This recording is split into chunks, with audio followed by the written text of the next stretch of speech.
तो संप्रदाय से विरुद्ध है. आता ह्या नवीन न्यायिक कोणी जर आहे, आधुनिक न्यायिक, त्यानं जे मत मांडलेलं आहे, ते संप्रदायाशी विरुद्ध आहे. न्यायिकांचा जो संप्रदाय आहे, त्या संप्रदायाशी विरुद्ध आहे. काय आहे ते? व्यापार वाला असाधारण कारण करण कहिये है. व्यापारवान असाधारण कारण जे असतं त्यालाच करण म्हणतात. हं. हे झालं करणाचं लक्षण. आणि या मत में प्रत्यक्ष ज्ञान का करण होने ते इंद्रिय को ही प्रत्यक्ष प्रमाण कहे है. प्रत्यक्ष ज्ञान का करण या म्हणजे म्हणजे न्यायिकाच्या. महाराज हे हं. म्हणजे हे न्यायशास्त्राच्या संप्रदाय जो आहे त्याच्या विरुद्ध आहे म्हणाले का ते? का हां. वेदांताच्या? नाही, नाही न्यायशास्त्राच्या. चालू आहे ना. हो, हो. हं. तर न्यायमतामध्येच चालू आहे सगळं.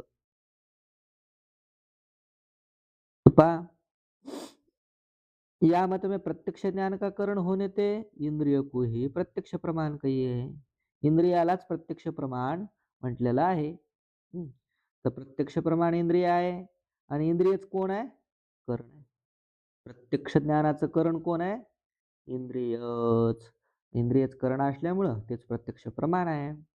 और आधुनिक रीति से सविकल्पक ज्ञान का करण होने ते इंद्रिय के संबंध को भी प्रमाण कहा चाहिए और संप्रदाय वाले संबंध को प्रमाण कहे नाही. आणि आधुनिक रीती म्हणजे वर जे सांगितलं ना, त्याच्या पद्धतीनं जर विचार केला, तर सविकल्प ज्ञान का करण होणे ते सविकल्प ज्ञानाचं करण कोण होय कोणतं सांगितलं होतं आता? इंद्रिय. इंद्रिय. हं. ज्ञान का करण होने ते इंद्रिय के संबंध को भी प्रमाण कहा चाहिए. आणि जे निर्विकल्प ज्ञानाचं करण इंद्रिय झालं आणि करण सविकल्प ज्ञानाचं करण कोण झालं? संबंध झाला. संबंध सांगितला होता. मग संबंध करण सांगितल्यामुळं त्या संबंधाला प्रमाण सुद्धा म्हणावं लागेल. कारण जे करण असतं तेच काय असतं? प्रमाण असतं. तर इंद्रियाचा संबंध त्या संबंधाला प्रमाण म्हणावं लागेल. प्रमाण क्या चाहिए और संप्रदाय वाले संबंध को प्रमाण कहे नाही. आणि संप्रदायाचं मत आहे, संप्रदायवाले जे काही न्यायिक संप्रदायाचे लोक आहेत, ते संबंधाला प्रमाण मानित नाहीत. वरचं जे आधुनिक न्यायिकांनी जे मत मांडलं होतं, त्यामध्ये निर्विकल्प ज्ञानामध्ये इंद्रियकरण मानलं त्याने. पण सविकल्प ज्ञानामध्ये काय मानलं? कोण करण मानलं? इंद्रिय. नाही. संयुक्त समवाय संबंध करण मानलं. मग संयुक्त समवाय संबंध करण झालं आणि जे करण असते तेच प्रमाण असते. आणि संबंधाला प्रमाण म्हणता येत नाही. या ते दोनों प्रत्यक्ष ज्ञान के इंद्रिय ही करण है. दोन्ही प्रत्यक्ष म्हणजे आहे. विकल्पामध्ये विकल्पाला मांडलं मग तिथे इंद्रियाचा संबंध येत नाही म्हणून तसं का महाराज? एक मिनिट. काय म्हणल्या? सविकल्प ज्ञान असो किंवा निर्विकल्प ज्ञान असो, या दोन्ही प्रत्यक्ष ज्ञानामध्ये इंद्रियच काय आहेत? करण आहेत. दोनों प्रत्यक्ष ज्ञान के इंद्रिय ही करण है. ते है शब्द तिथे टाकून द्या. करण है या ते प्रत्यक्ष प्रमाण है. म्हणून इंद्रियच प्रत्यक्ष प्रमाण झाले. कारण इंद्रिय करण आहेत म्हणून प्रत्यक्ष प्रमाण झाले. परंतु निर्विकल्पक ज्ञान में इंद्रिय का संबंध मात्र है. संबंध मात्र है, व्यापार है. और सविकल्पक ज्ञान में इंद्रिय का संबंध और निर्विकल्प ज्ञान दो व्यापार है. निर्विकल्प ज्ञान जे असतं त्या निर्विकल्प ज्ञानामध्ये इंद्रियाचा संबंधच केवळ काय? व्यापार आहे. आणि सविकल्प ज्ञान में सविकल्प ज्ञान जिथं असतं तिथं इंद्रियाचा संबंध आणि निर्विकल्प ज्ञान हे दोन व्यापार झाले. हं. जे सविकल्प ज्ञान असतं तर आता पुढे येणारच आहे सविकल्प ज्ञान कशाला म्हणायचं त्याच्यावरून स्पष्ट होईल. हं. जे निर्विकल्प ज्ञान आहे त्याच्यामध्ये काय केवळ इंद्रिय संबंध व्यापार आहे. इंद्रिय करण आहे याच्यात काही वाद नाही. दोन्ही ज्ञानामध्ये कोण करण आहे? इंद्रियच करण आहे. हेच आहे. हा. परंतु संबंधामध्ये भेद आला. निर्विकल्प ज्ञानामध्ये संबंध फक्त इंद्रियाचा संबंधच व्यापार आहे आणि सविकल्प ज्ञान जिथं आहे तिथं इंद्रिय संबंध आणि निर्विकल्प ज्ञान दोन व्यापार आहेत. हं. कारण निर्विकल्प ज्ञान झाल्याशिवाय सविकल्प ज्ञान होत नाही. तर मग त्या निर्विकल्पाला कुठं स्थान दिलं? व्यापाराचं स्थान दिलं. त्याला अभिमान द्यायला त्याला व्यापार करून टाकलं निर्विकल्प ज्ञानाला. और दोनों प्रकार के प्रत्यक्ष ज्ञान के करण होने ते इंद्रिय प्रत्यक्ष प्रमाण है. आता दोन्ही प्रकारचं प्रत्यक्ष ज्ञान म्हणजे सविकल्प आणि निर्विकल्प है ना. सविकल्प प्रत्यक्ष ज्ञान निर्विकल्प प्रत्यक्ष ज्ञान ह्या दोन्ही ज्ञानामध्ये इंद्रिय प्रत्यक्ष प्रमाण आहेत. कारण इंद्रिय करण असल्यामुळं धर्म धर्मी के संबंध को विषय करने वाला ज्ञान सविकल्प ज्ञान कहिए है. आता सविकल्पाचं लक्षण सांगितलं त्यांनी. सविकल्प कशाला म्हणायचं? धर्म धर्मी आणि संबंध ह्या तिघांना विषय करणारं ज्ञान त्याचं नाव आहे सविकल्प ज्ञान. ज्या ज्ञानाचा विषय धर्म म्हणजे घट आहे की नाही, घट आहे हे समजा ज्ञान आहे है ना.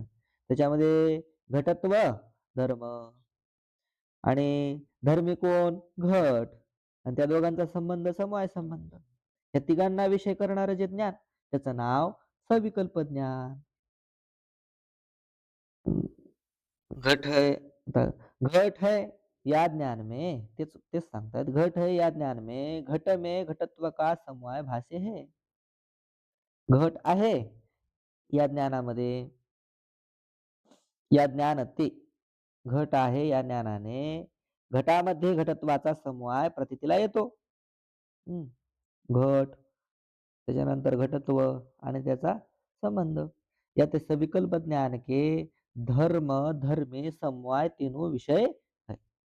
म्हणून सविकल्प ज्ञानाचे धर्म ना घटत्व धर्म धर्मी घट आणि त्या दोघांचा समवाय संबंध या तिघांना विषय करत ज्ञान सविकल्प ज्ञान. याते घट है यह विशिष्ट ज्ञान संबंध को विषय करने ते सविकल्प कहिए है. है ना.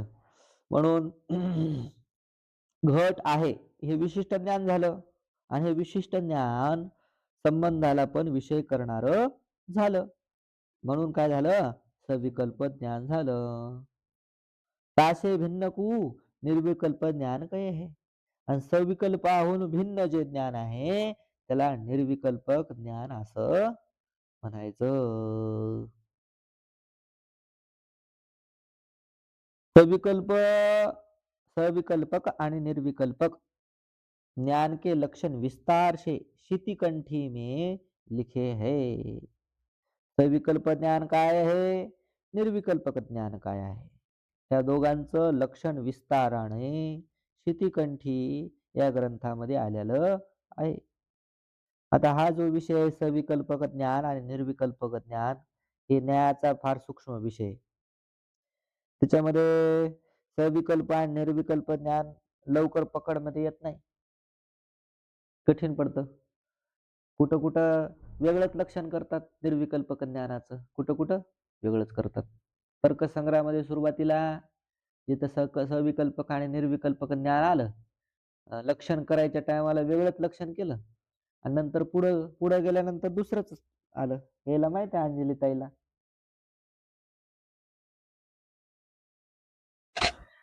चला काही निर्विकल्प आहेत आज. आल्या नाही आज इतकं आठवत नाहीये. हो एवढी प्रज्ञा बुद्धी नाहीये. प्रज्ञा नाही की बुद्धी नाही? प्रज्ञारूप बुद्धी. बरोबर.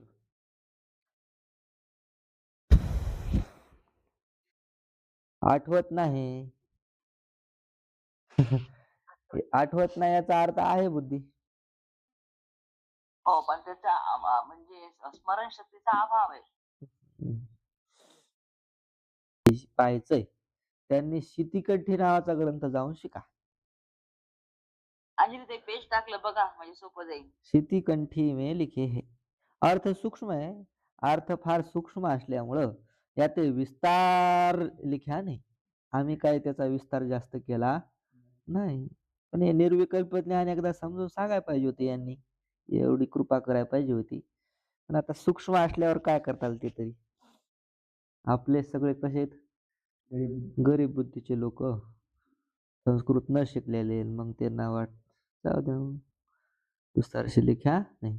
इस रीति से प्रथम विशिष्ट ज्ञान का जनक विशेषण ज्ञान निर्विकल्प ज्ञान है और एक बेरी घट ऐसा विशेष ज्ञान होय के फेरी घट का विशिष्ट ज्ञान होवे तहा घट से इंद्रिय का. अरे बापरे लय मोठं वाक्य, थोडं थोडं घेऊ. अ, इस रीति से प्रथम विशिष्ट ज्ञान का जनक, पहिल्यांदा जे विशिष्ट ज्ञान होतं ते ज्ञान उत्पन्न करणार कोण? विशेषण का ज्ञान. जे विशेषणाचं ज्ञान, पहिल्यांदा विशिष्ट ज्ञान उत्पन्न करणार जे विशेषणाचं ज्ञान ते निर्विकल्प ज्ञान आहे. ते कसं ज्ञान आहे? निर्विकल्प ज्ञान. कशाचं ज्ञान? कशाचं रे? हा. कधी? पहिल्यांदा जे विशिष्ट ज्ञान होतं येईल, स्पष्ट होईल. और एक बेरी घट घट ऐसा विशिष्ट ज्ञान होय की एकदा का घट आहे असं विशिष्ट ज्ञान झालं. विशेषणाने युक्त, विशेषण, संबंध आणि विशेष्य या तिघांना मिळून जे ज्ञान होतं ते काय झालं मग? विशिष्ट ज्ञान. हे विशिष्ट ज्ञान एकदा झालं की फेरी घटका विशिष्ट ज्ञान होवे. ते झालं मग विशिष्ट ज्ञान.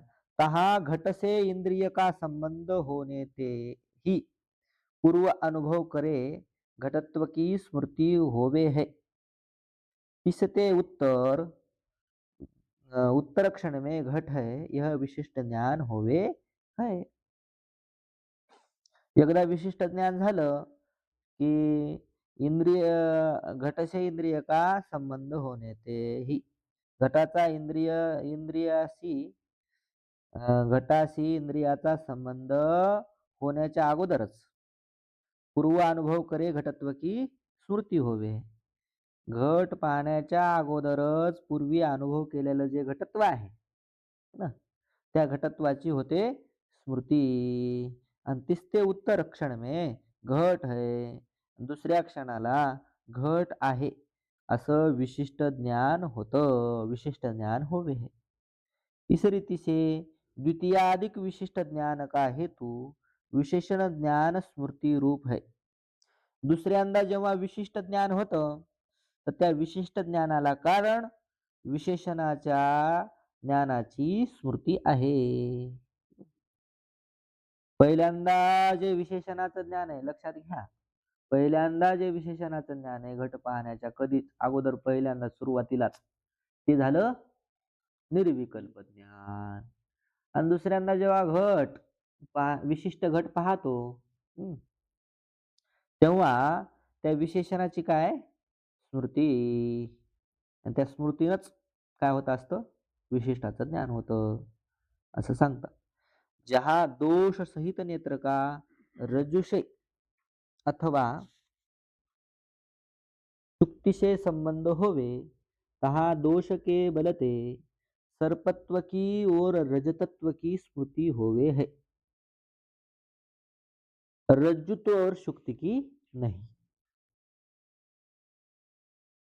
जिथं आता भ्रमज्ञान कसं होते पहा त्याच्यामध्ये भ्रम भ्रम जहा दोष सहित नेत्र का, नेत्राच्या ठिकाणी काय दोष आहे आणि दोष सहित नेत्राने रज्जू किंवा शुक्ती है ना.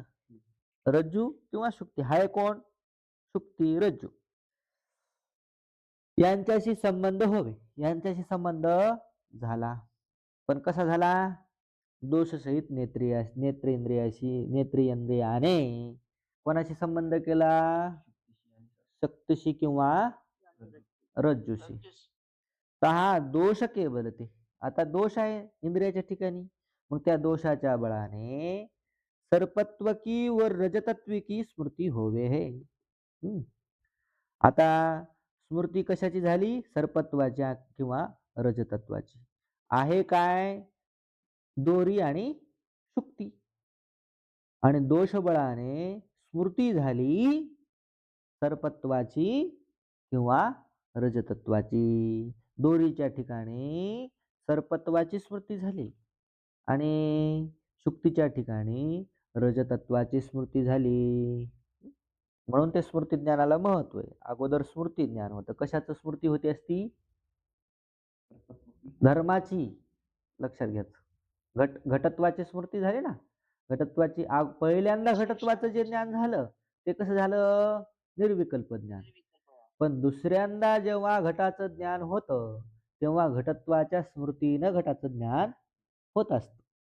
मग आता घटत्वाची स्मृती आहे तशीच माणसाच्या ठिकाणी कशा कशाच्या स्मृत्या आहेत रजतत्वाची त्याच्यानंतर सर्पत्वाची अशा स्मृत्या आहेत.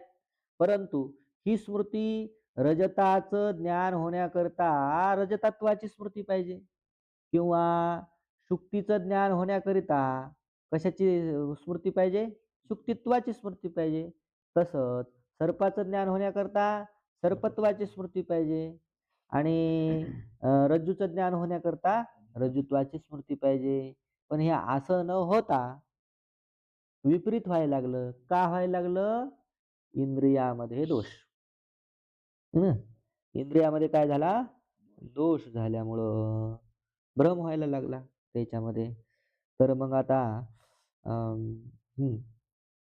शुक्तीशी संबंध होय का दोष बलते शुक्तीशी इंद्रियाचा संबंध झाला आणि दोषामुळे त्या शुक्तीच्या ठिकाणी रजतत्वाची स्मृती झाली आणि दोरीशी इंद्रियाचा संबंध झाला आणि दोष बळामुळे सर्पत्वाची स्मृती झाली आणि रज्जुत्वावर शुक्तित्व नाहीये. रजत्व आणि सुक्तित्वाची स्मृती होत नाही. विशिष्ट ज्ञान का हेतू विशेषण ज्ञान. विशिष्ट ज्ञानाला कारण असतं विशेषणाचं ज्ञान. ज्या धर्म को विषय करे सोई धर्म विशिष्ट ज्ञान से विषय में भाषे है. सर्पत्व और रजतत्व का स्मृति ज्ञान रज्जुत्व और शुक्ति को विषय करे नहीं. आता पहा थोडं थोडं विशिष्ट ज्ञान का हेतू. विशिष्ट ज्ञानाला कारण असतं विशेषणाचं ज्ञान. जसं की घट आहे हे काय झालं विशिष्ट ज्ञान. आता या विशिष्ट ज्ञानाला कारण कोण आहे घटत्वाचं ज्ञान है ना. घटत्वाचं ज्ञानाने घटाची काय होते घटज्ञान होतं. समजा विशेष असणारा जो घट तो कळतो. कशाने कळतो घटत्वाने कळतो. म्हणून काय ज्ञान होतं घट आहे असं ज्ञान होतं. तर कोणतंही विशिष्ट ज्ञान त्या विशिष्ट ज्ञानाला कारण कोण असणार विशेषणाचं ज्ञान. आणि ज्या धर्म को विषय करे. आता हे विशेषणाचं ज्ञान ज्या धर्माला विषय करतं सोई धर्म विशिष्ट ज्ञान से विषय में भासे है. घटाच्या ठिकाणी घटत्व भासल्यामुळं घटत भासलं म्हणायचं नाही घटत्व असल्यामुळं घटाचं ज्ञान होतं. म्हणजे विशेषणाचं जसं ज्ञान कोणाच्या ठिकाणी आहे विशेषाच्या ठिकाणी आहे त्या पद्धतीचंच विशिष्टाचं ज्ञान होत असतं. ज्या धर्म को विषय करे सोई धर्म विशिष्ट ज्ञान से विषय में भासे है. विशेषणाचं ज्ञान ज्या धर्माला विषय करतं तोच धर्म विशिष्ट ज्ञानामध्ये भासतो. जसं की सर्पत्व व रजतत्व का स्मृती ज्ञान? सर्पत्व आणि रजतत्वाचं कसं ज्ञान आहे? स्मृती ज्ञान आहे. रजत्व और शुक्तित्व को विषय करे. विषय कोणाला करतं? रजत्व आणि शुक्तित्व को. रजत्व आणि शुक्तित्वाला विषय करे नाही. हा हा करे नाही. तरी म्हणलं स्मृती ज्ञान कोणाचं आहे? सर्पत्व आणि रजतत्व हे दोन झाले स्मृती ज्ञान. आणि रजत्व आणि शुक्तित्व ह्या दोघांना विषय न करता सर्पत्व आणि रजतत्व को विषय करे है, या ते सर्प है, या रज्जु के विशिष्ट ज्ञान से रज्जु में सर्पत्व भासे है. जे सर्पत्व आणि रजतत्व विषय करे विशिष्ट ज्ञान आहे की नाही? विशिष्ट ज्ञानामध्ये सर्पत्व आणि रजतत्व हे दोन झाले स्मृती ज्ञान. ते भ्रम कसा होतो ते पहा त्याच्यामध्ये. आहे काय? रज्जू. आणि रज्जूच्या ठिकाणी रज्जुत्व न भासता काय भासायला लागलं? सर्पत्व. सर्पत्वाची स्मृती व्हायला लागली. कशामुळं? इंद्रियामुळे दोष असल्यामुळं. आणि रजतत्व को विषय करे, या ते सर्प है. मग ज्ञान काय होतं? सर्प आहे. आहे काय? दोरी रज्जू आहे. परंतु सर्पत्वाने विशिष्ट रज्जू झाली. म्हणजे विशेषण असतं त्या पद्धतीनंच विशिष्टाचं ज्ञान होतं. आता विशेषण इथं काय? सर्पत्व हे विशेषण आहे. म्हणून दोरीचं विशिष्ट ज्ञान काय झालं? सर्प या रूपानं ज्ञान झालं. सर्प या ते सर्प है. या रज्जू के विशिष्ट ज्ञान से वास्तविक रज्जूचं विशिष्ट ज्ञान आहे. आणि तिथं काय? रज्जू में सर्पत्व भासे. रज्जूच्या ठिकाणी सर्पत्व भासत असल्यामुळे आणि और रजत है, रजत आहे या सुक्ती के विशिष्ट ज्ञान. हे रजत आहे या शुक्तीच्या विशिष्ट ज्ञानाच्या ठिकाणी ज्ञान ते शुक्ती में रजतत्व भाषे है. रजत रजत आहे असं जे ब्रह्मज्ञान वास्तविक सुक्तीचं विशिष्ट ज्ञान पाहिजे. पण तिथं न सुक्तीचं विशिष्ट ज्ञान न भासता रजतत्व प्रतीतीला येतं. काय विषय चाललाय, कसा चाललाय लक्षात येतोय ना? होय. सर्प है. सर्प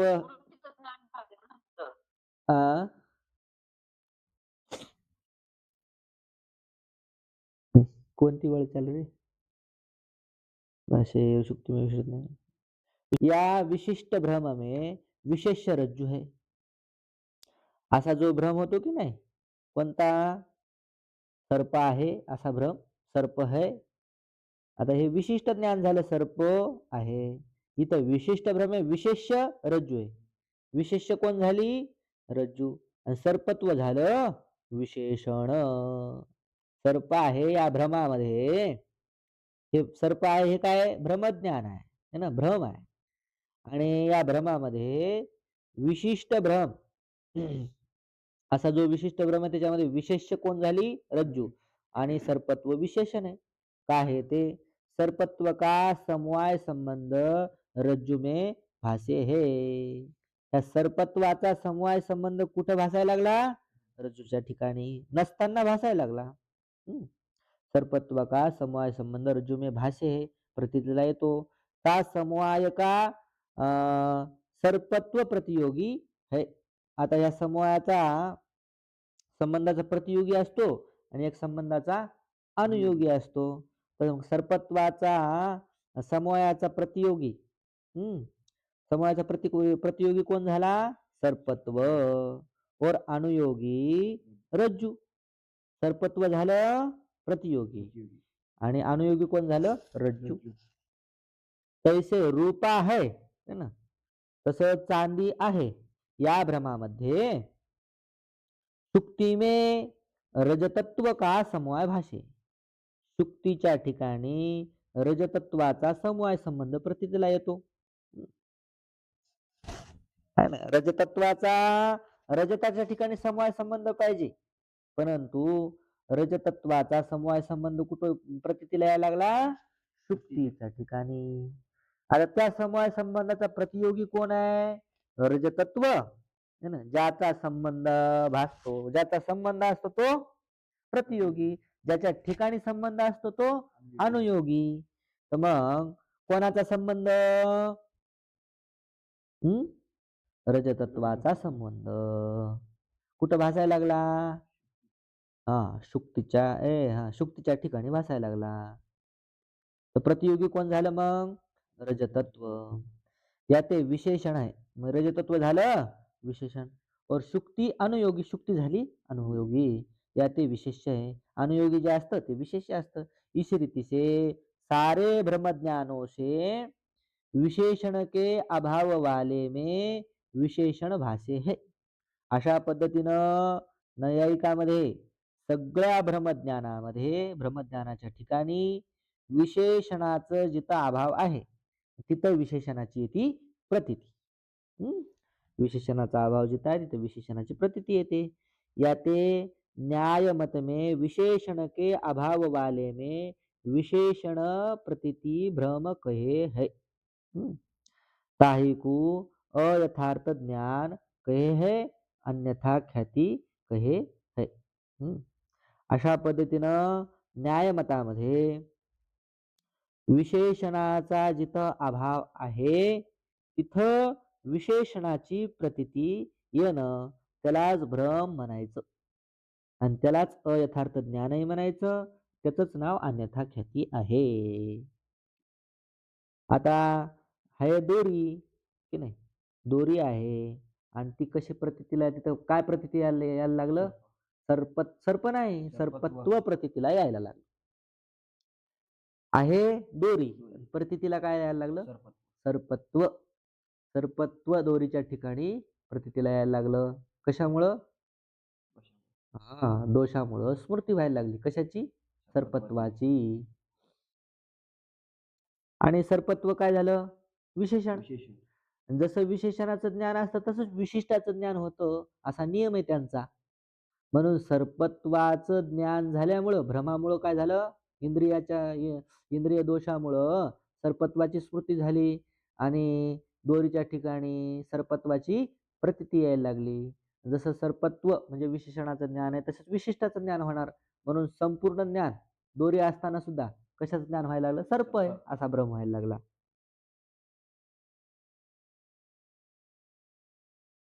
ब्रह्मज्ञान में सूक्ष्म विचार अन्यथा ख्यातिवाद नाम ग्रंथ में चक्रवर्ती गदाधर भट्टाचार्य ने लिखा है, सो दुर्बोध है. या ते लिखा नाही. आता ब्रह्मज्ञानाच्या ठिकाणी सूक्ष्म विचार, अतिसूक्ष्म विचार अन्यथा ख्यातिवाद नावाचा ग्रंथ आहे. तो कोणाचा ग्रंथ आहे? चक्रवर्ती गदाधर भट्टाचार्याचा आहे. तो अतिशय दुर्बोध आहे, कठीण आहे. त्यामुळे इथं त्याची रीत आम्ही लिहिलेली नाही. इस रीति से न्याय मत में सर्पाधिक भ्रम के विषय रज्जु अधिक है. सर्पादी विषय न्यायमतामध्ये सर्पादी भ्रमाचे विषय कोण आहेत? रज्जू. रज्जू झाला विषय, भ्रम हा झाला कशाचा? सर्पाचा. अधिक आहे. रज्जू अधिक है, सर्पाधिक नाही. सर्प वगैरे नाही. विषय रज्जूच आहे. सर्पभ्रम झाला तरी विषय कोण आहे? रज्जू आहे. फक्त काय प्रतीती जी प्रतीती कोणाची यायला पाहिजे होती? रज्जूच्या ठिकाणी रज्जुत्वाची प्रतीती यायला पाहिजे. रज्जुत्वाची प्रतीती न येता दोषामुळं कशाची प्रतीती येते? सर्पत्वाची प्रतीती. विषय तर तोच राहणार, रज्जू तिथंच राहणार. आपलं कसं आहे? आपलं भिन्न आहे. आपलं काय? अनिर्वचनीय सर्प उत्पन्न होतो. हे फरक आहे हा. न्याय मत रज्जू अधिक है, सर्प अधिक नहीं. और प्रत्यक्ष रूप ब्रह्म ज्ञान भी इंद्रियजन्य है.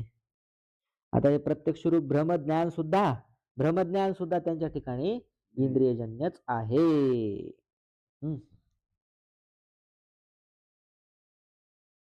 बर, किती झाला रे वेळ? 30 मिनिट झाले. 30 मिनिट.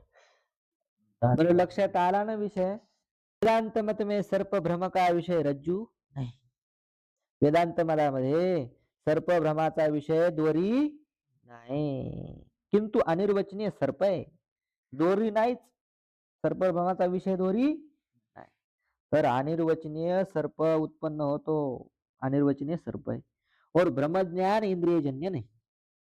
वेदांत मतामध्ये तुम्हाला तर माहितच आहे, ब्रह्मज्ञान इंद्रियजन्य नाही. और न्याय मत में सारे ज्ञानों का आश्रय आत्मा आहे. न्याय मतामध्ये सर्व ज्ञानाचा विषय कोण आहे, सर्व ज्ञानाचा आश्रय कोण आहे? आत्मा आहे. आत्म्याशिवाय ज्ञान होत नाही. वेदांत मत में ज्ञान का उपादान कारण अंतकरण है. तिथं ज्ञानाचा आश्रय आत्मा आहे आणि वेदांत मतामध्ये उपादान कारण अंतकरण आहे ज्ञानाचं. दोन फरक, भेद. या ते अंतकरण आश्रय आहे, म्हणून अंतकरणच ज्ञानाचं आश्रय आहे. जो न्याय मत में सुखादिक आत्मा के गुण कहे हैं सो सारे अंतकरण के परिणाम है. न्याय मतामध्ये आत्म्याचे गुण मानले, कोण? सुख दुःख वगैरे. परंतु हे सुख दुःख अंतकरणाचे काय आहे तिकडं वेदांतात परिणाम आहेत. या ते अंतकरण के धर्म है, म्हणून ते अंतकरणाचे धर्म झाले. आत्मा के नाही, आत्म्याचे सुख दुःखादी धर्म नाहीत, परंतु ब्रह्मज्ञान अंतकरण का परिणाम नाही. फरक काय? ब्रह्मज्ञान अंतकरणाचा परिणाम नसून अविद्या का परिणाम है. हा अविद्येचा परिणाम है. यह विचार सागर में लिखा है. हे विचार सागरामध्ये लिहिलेला आहे, 4थ्या तरंगामध्ये. तुम्हाला माहित आहे, या ते यहाँ लिखने का उपयोग नाही. आता ते सगळं इथं लिहित बसण्यात काही अर्थ नाही. याचा अर्थ तुम्ही ह्या ग्रंथ शिकण्या अगोदर विचार सागर शिकावा अशी अपेक्षा आहे त्यांची. ब्रह्मज्ञान का संक्षेप यह प्रकार है. ब्रह्मज्ञानाचा थोडक्यात दयावश जरी तुम्ही विचार सागरात शिकले असले तरी एकदा थोडक्यात सांगूनच देतात. ब्रह्मज्ञानाचा प्रकार: सर्प संस्कार सहित पुरुष के दोष सहित नेत्र का रज्जु से संबंध होवे तब रज्जु का विशेष धर्म रज्जुत्व भाषे नहीं, और रज्जु में जो मंज रूप अवयव है सो भाषे नहीं, किंतु रज्जु में सामान्य धर्म इदंता भाषे है. इथपर्यंत थांबा. पहा, सर्प संस्कार सहित, सर्पाचे संस्कार आहेत. कुठंतरी टीव्ही मध्ये म्हणा, चित्रामध्ये म्हणा, किंवा साक्षात कुठंतरी एखाद्या माणसानं सर्प पाहिलेला आहे आणि त्या सर्पाचे संस्कार त्याच्या अंतकरणामध्ये झालेले आहेत असा माणूस. दोष सहित नेत्र का, मग त्याचा काय झालं? दोष सहित नेत्राचा संबंध झाला. कशाशी? रज्जूशी संबंध होतो. रज्जू संबंध झाला. तब रज्जू काय विशेष धर्म, मग रज्जूचे जे विशेष धर्म आहे ते काय? रज्जुत्व. रज्जूचा विशेष धर्म कोण आहे? रज्जूच्या ठिकाणी असणार रज्जुत्व. ते भासले नाही, ते काय प्रतीला आलं नाही. रज्जू में जो मुंज रूप अवयव आहे ना, आटाळा पिटाळा घातलेले नाही का, ते वेणी घातलेली असते दोरी अशी एकूण एक केली वळलेली, ते त्याचे अवयव काही कळाले नाही. दोरीचे अवयव ना, तीन तीन याची दोरी असते, कोणती 2 याची असते, तर ते काय दिसलं नाही अवयव, सो भाषे नाही. किंतु रज्जू में सामान्य धर्म, फक्त सामान्य धर्म इदंता हे काहीतरी आहे असं एवढंच भासलं. तसं दुसरं तैसे शुक्ती में शुक्तित्व नीलपृष्ठता त्रिकोणता भाषे नाही. शुक्तीच्या ठिकाणचं असणारं शुक्तित्व प्रतीला आलं नाही. त्याचं नीलपृष्ठता आहे ना, त्याचा काळेपणा त्या कोणाचा? शुक्तीचा. त्रिकोणता, त्रिकोणी असते की नाही शुक्ती, तर त्रिकोणता भासलं नाही. किंतु सामान्य धर्म, फक्त हे काहीतरी एवढंच प्रतीला आलं. या ते नेत्र द्वारा अंतकरण रज्जू को प्राप्त होय के इदमाकार परिणाम को प्राप्त होवे है. नेत्राद्वारे अंतकरणाची वृत्ती रज्जूला प्राप्त न होता केवळ रज्जू प्राप्त होय की रज्जू जवळ गेली समजा कोणती अंतःकरण वृत्ती आणि तिच्यामधून कोणता परिणाम प्राप्त झाला इदमाकार हे काही तरी आहे एवढंच ज्ञान झालं. अंतःकरणाचा एवढाच परिणाम झाला म्हणजे अंतःकरण वृत्ती इदमाकार वृत्ती रूप झालं प्राप्त होवे. ता इदमाकार वृत्ती उपहित चेतना चेतन चेतनानिष्ठ चेतननिष्ठ अविद्या के सर्पाकार और ज्ञानाकार दो परिणाम होवे है. तर इदमाकार परिणामाला जे प्राप्त झालेलं ज्ञान आहे है ना अंतःकरण इदमाकार परिणामाला प्राप्त झालं म्हणजे इदमाकार ज्ञान इदमज्ञान झालं आणि त्या इदमाकार वृत्ती उपहित चेतननिष्ठ इदमाकार वृत्तीने उपहित असणार कोण चेतन आणि त्या चैतन्याच्या ठिकाणी असणारी अविद्या हं. त्या अविद्या के सर्पाकार और ज्ञानाकार दो परिणाम होवे है. त्या अविद्येचे दोन परिणाम झाले एक सर्पाकार म्हणजे अर्थाध्यास आणि दुसरं ज्ञानाकार परिणाम त्याला ज्ञानाध्यास म्हणतात. सर्प भ्रम भ्रमरूप सर्प निर्माण झाला आणि भ्रम ज्ञान सुद्धा उत्पन्न झालं. हा भ्रम आणि ब्रह्मज्ञान अशा पद्धतीने होवे. तैसे दंड संस्कार सहित पुरुष के दोष सहित नेत्र का रज्जु के संबंध से जहाँ इदमाकार वृत्ति होवे तहा दंड और का ज्ञान अविद्या के परिणाम है. जिथं सर्पाचा संस्कार नाही सर्प कधीच पाहिला नाही पण ज्यानं दंड पाहिलेला आहे काठी लांब मोठी लाकूड पाहिलेलं आहे त्या अशा संस्कारवाल्या पुरुषाला दोरीच्या ठिकाणी नेत्राचा संबंध झाल्यानंतर काय इदमाकार वृत्ती उत्पन्न होऊन तिथं दंड आणि दंडाचं ज्ञान अविद्येचा परिणाम रूपानं उत्पन्न होतं. तसेच माला संस्कार सहित पुरुष के सदोष नेत्र का रज्जू से संबंध होय के जाके इदमाकार वृत्ति होवे ताकि वृत्ति उपहित चेतन में स्थित अविद्या का माला और ताका ज्ञान परिणाम है. ज्याला माळेचे संस्कार आहेत दंडाचे संस्कार नाहीत आणि सर्पाचेही संस्कार नाहीत परंतु माळा ज्यानं पाहिलेली आहे त्याला दोरीवर काय दिसणार माळा दिसणार.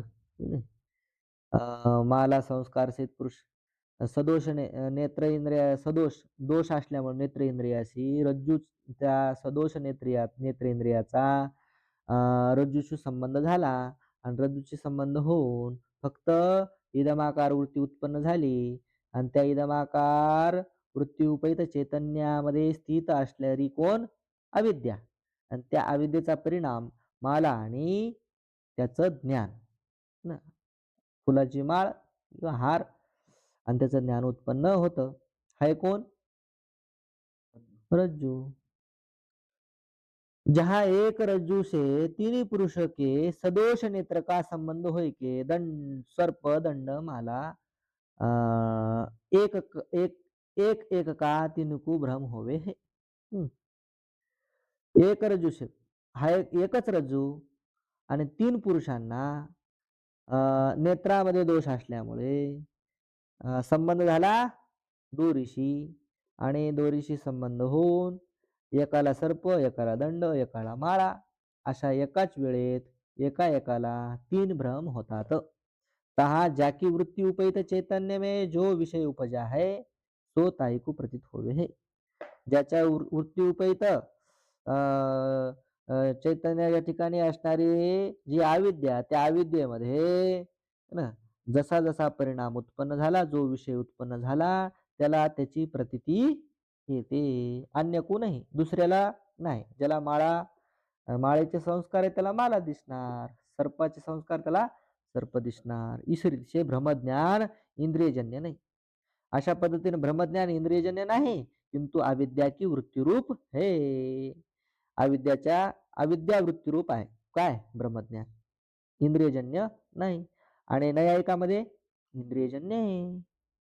परंतु ज्या वृत्ति उपहित चैतन्य में स्थित अविद्या का परिणाम भ्रम है, सो इदमाकार वृत्ति नेत्र से रज्जु आदिक विषय के संबंधते होवे है, याते भ्रमज्ञान में इंद्रियजन्यता प्रतीत होवे है. पण मग ते डोळ्याने दिसल्यासारखं होतंय की हो, है ना? सर्प, दोरीवरचा जो सर्प आहे भ्रमरूप, तो डोळ्याने दिसल्यासारखा होतो की नाही? काय वाटते माणसाला? डोळ्यानं भ्रम झाला. तर त्याचं कारण लिहितात. तिथं डोळ्यानं भ्रम झाला असं नाही. तर भ्रमज्ञान जे आहे की नाही, इंद्रियजन्य नाही तर अविद्या वृत्तीरूप आहे. परंतु ज्या वृत्ती उपैत चैतन्य में, है ना? ज्या वृत्ती उपैत चैतन्याच्या ठिकाणी जी स्थित अविद्या आहे, त्या अविद्येचा परिणाम कोण? भ्रम. ती कोण वृत्ती आहे? इदमाकार वृत्ती. इदमाकार वृत्ती उपैत चैतन्य आश्रित अविद्येचा परिणाम सर्प आणि सर्पज्ञान आहे की नाही? मुख्य कोण झाली? इदमाकार वृत्ती. तर ती इदमाकार वृत्ती नेत्रशे, हा, ती इदमाकार वृत्ती जी आहे ती मात्र कशी आहे? नेत्रजन्य आहे. तर इदमाकार वृत्ती नेत्रजन्य असल्यामुळं सर्प आणि सर्पज्ञान हे कशामुळे झालेलं वाटतं माणसाला? नेत्रामुळं झाल्यासारखं वाटतं. इदमाकार वृत्ती नेत्रशय रज्जू आदिक विषय के, है ना? रज्जू वगैरे या विषयाशी संबंध होतो. कोणाचा? इदमाकार वृत्तीचा. है याते भ्रमज्ञान में इंद्रियजन्यता प्रतीती होय. म्हणून भ्रमज्ञानाच्या ठिकाणी इंद्रियजन्यता प्रतीतीला येते. वाटतं इंद्रियापासूनच उत्पन्न झालं ब्रह्मज्ञान. अनिर्वचनीय ख्याति का निरूपण और अन्यथा ख्याति आदि का खंडन गौड़ ब्रह्मानंद कृत महाराज ख्यात. आवाज कटकट यायला लागलाय हो. हा. आवाज झाली एकच वळ राहिली. लागलाय हो. एक वळ राहिले. गौड ब्रह्मानंद कृत ख्याती विचारामध्ये हे सर्व अन्यथा ख्यातीचं खंडन आणि अनिर्वचनीय ख्यातीचं मंडन आलेलं आहे. ते अति कठीण आहे, या ते लिख्या नाही. ते अति कठीण असल्यामुळे इथं लिहिलं नाही. इस रीति से वेदांत सिद्धांत में ब्रह्मज्ञान इंद्रियजन्य नाही. अशा पद्धतीनं वेदांताच्या सिद्धांतामध्ये ब्रह्मज्ञान इंद्रियजन्य नाही. पुंडलिक वरधारी विठ्ठल श्री ज्ञानदेव